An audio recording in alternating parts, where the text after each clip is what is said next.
नमस्कार, मैं हूं आशीष त्रिपाठी आपके साथ। नमस्कार, सुप्रभात, बहुत बहुत स्वागत है आपका। मैं हूं आपके साथ ऋतु ज्ञानवानी। बुलेटिन की शुरुआत अयोध्या की खबरों के साथ। अयोध्या में रामलला की प्राण प्रतिष्ठा के पहले विशेष पूजा पाठ का सिलसिला लगातार जारी है और आज भी कई तरह की पूजा होगी। दरअसल सुबह रामलला का मध्याधिवास होगा और शाम को शव्याधिवास होगा और इसके साथ ही कुल 12 तरह के अधिवास पूरे किए जाएंगे। मूर्ति का 114 कलशों के पूरे विधि विधान से औषधि युक्त जल से स्नान कराया जाएगा।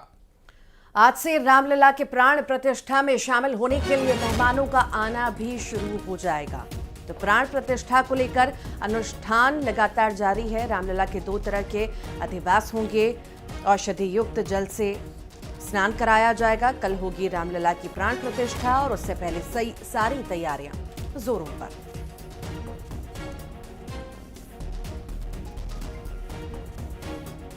तो प्राण प्रतिष्ठा से पहले सभी तरह के अधिवास पूरे करने के बाद पूरे विधि विधान से ये अनुष्ठान पूरे किए जा रहे हैं।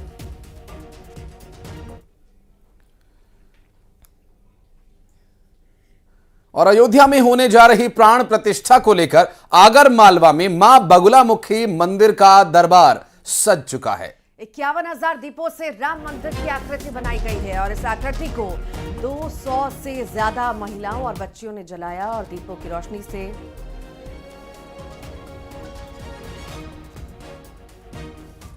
इसी बीच ये बड़ी जानकारी आपको दे दे।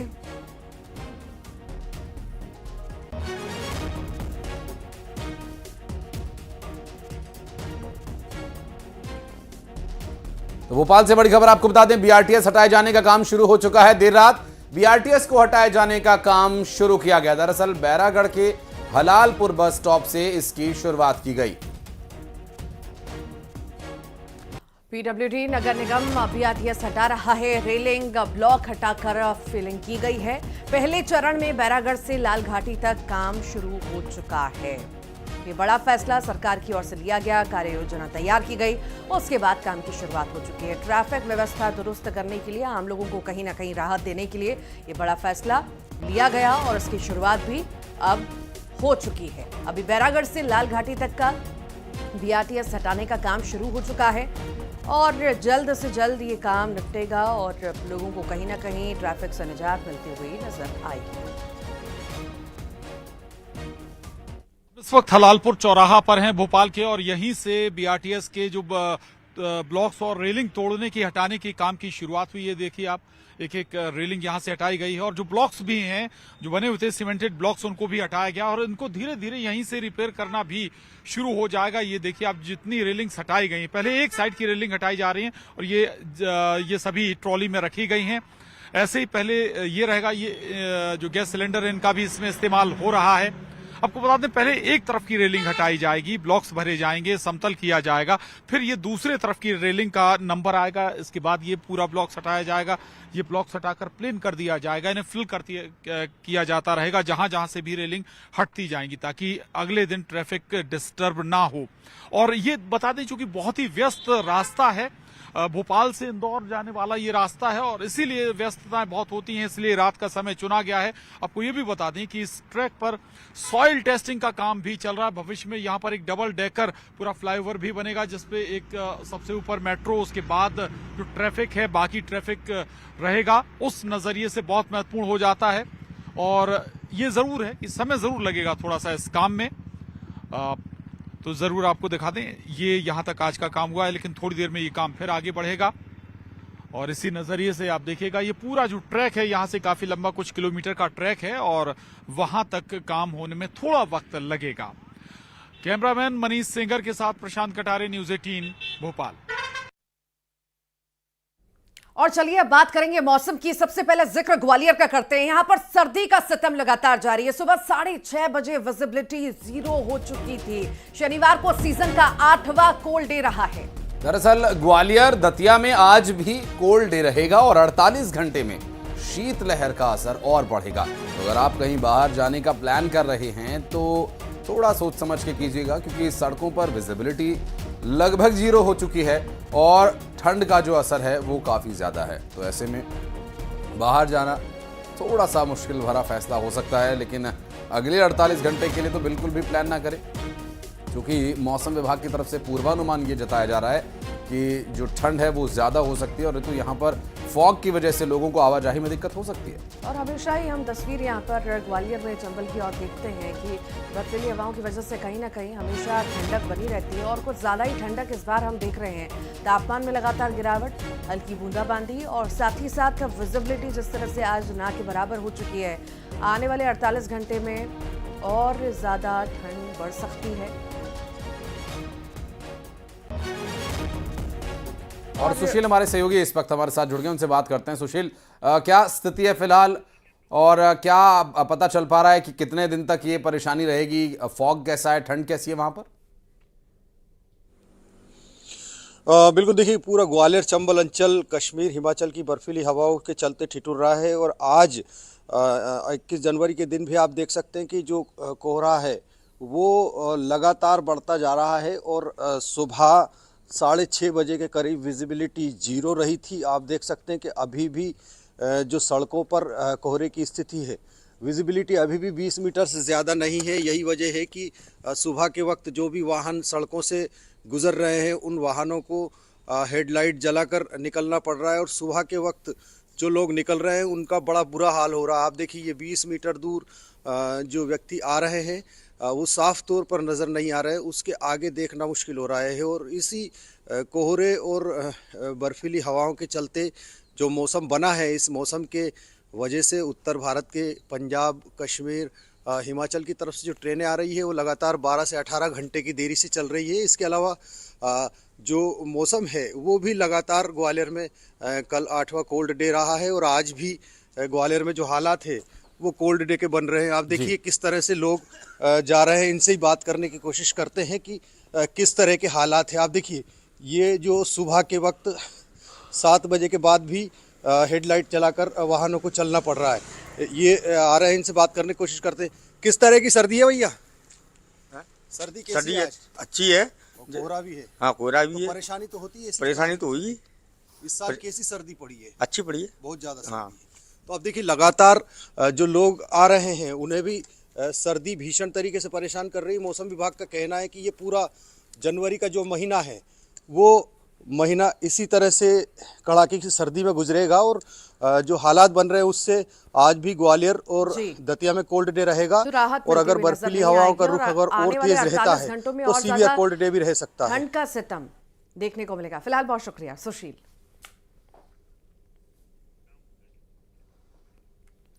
और बढ़ते हैं आगे। जबलपुर से इस वक्त एक बड़ी खबर आ रही है, जहां पूर्व मुख्यमंत्री शिवराज सिंह चौहान पर मानहानि का मुकदमा चलाया जाएगा। वीडी शर्मा और भूपेंद्र सिंह पर भी मुकदमा चलेगा। बता दें आपको, जबलपुर की एमपी एमएलए कोर्ट का यह आदेश आया है। कांग्रेस नेता विवेक तनखा ने दावा किया है, 10 करोड़ की मानहानि का दावा उनके द्वारा किया गया। दरअसल पंचायत चुनाव का ये पूरा घटनाक्रम था, जब आरोप यह है कि विवेक तनखा पर टिप्पणी की गई थी और उस टिप्पणी को लेकर 10 करोड़ रुपए की मानहानि का दावा विवेक तनखा ने वीडी शर्मा, शिवराज सिंह चौहान पर किया है। और आपको बता दें कि ये मानहानि का मुकदमा दायर किया गया है। साथ ही साथ भूपेंद्र सिंह का भी नाम इसमें जोड़ा गया है। और अब देखना होगा कि इस पूरे मामले में क्या कुछ कार्रवाई होती है, क्या सुनवाई मानहानि के मामले में अदालत से क्या राहत मिलेगी इन 3 नेताओं को, या फिर इन्हें परेशानी का सामना करना पड़ सकता है। कांग्रेस नेता विवेक तनखा ने मानहानि का दावा ठोका है 10 करोड़ का।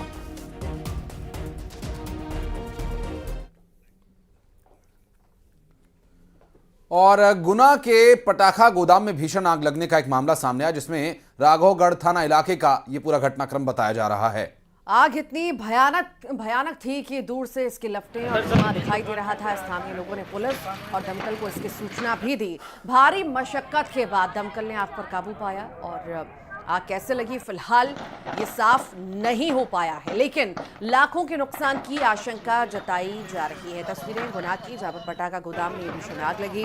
देखते विकराल रूप इस आग ने ले लिया और सब कुछ जलकर खाक हो गया। लाखों के नुकसान की आशंका जताई जा रही है। काफ़ी मशक्कत करनी पड़ी आग बुझाने में और पटाखा गोदाम में दरअसल ये आग लगी थी। और आप देख सकते हैं कि धुआं और धमाके की आवाज़ और आग की लपटें वहाँ पर दिखाई दे रही हैं। और ये काफ़ी देर तक परेशानी का कारण बना रहा। हालांकि लाखों का नुकसान तो हुआ ही है, लेकिन कोई जनहानि नहीं हुई, ये एक राहत की बात कही जा सकती है।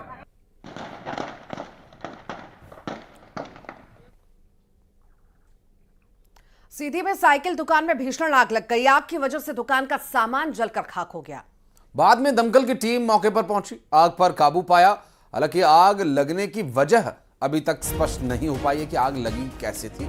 और तस्वीरें आप देख सकते हैं कि किस तरह से आग बुझाने की कोशिश बाल्टी से पानी डालकर वहां पर मौजूद लोग कर रहे थे, लेकिन जब तक दमकल की टीम वहां पर नहीं पहुंची, आग बुझाने में काफ़ी मशक्कत यहाँ लोगों को करनी पड़ी। सीधी से ये पूरा घटनाक्रम सामने आया जहां दमकल ने आग पर काबू पा लिया। हालांकि आग लगने का कारण अभी तक स्पष्ट नहीं हो पाया है।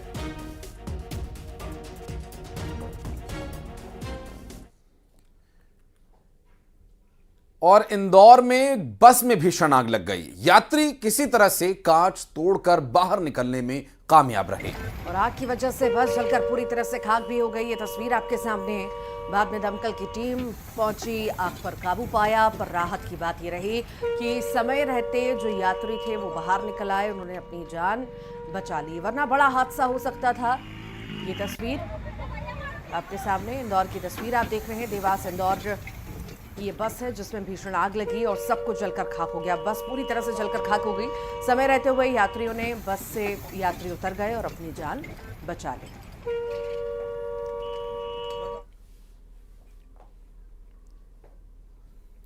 खंडवा में नर्मदा जल योजना की पाइपलाइन फूट गई है और भारी मात्रा में पानी बर्बाद भी हुआ है। दरअसल पाइपलाइन के फूटने के बाद पानी फव्वारे की तरह वहां से बहने लगा। और देखिए तस्वीरें, काफी ऊंचाई तक ये पानी की धार जा रही थी। और ये आशापुर और रजूर के पास की ये घटना बताई जा रही है। पिछले 10 सालों में पाइपलाइन को 150 से ज्यादा बार नुकसान पहुंच चुका है। खंडवा से तस्वीरें सामने आई। पानी की तो बर्बादी हुई ही, और पानी की आगे सप्लाई में भी बाधा आई। और पानी का जो फव्वारा उठा यहाँ पर, काफ़ी ऊंचाई तक वो पानी का फव्वारा उठता दिखाई दिया। हालांकि बाद में इस पर काम किया गया।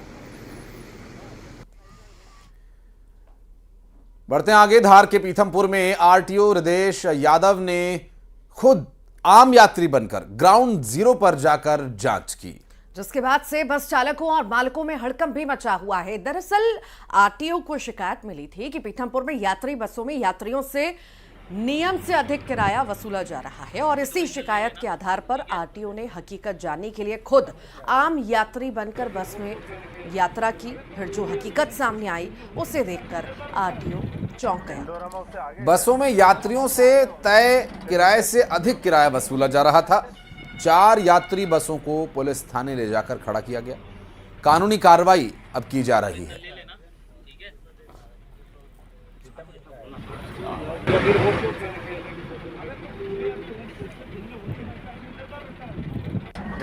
से आगे क्या? और आइए अब देखते हैं खबरों का 2020।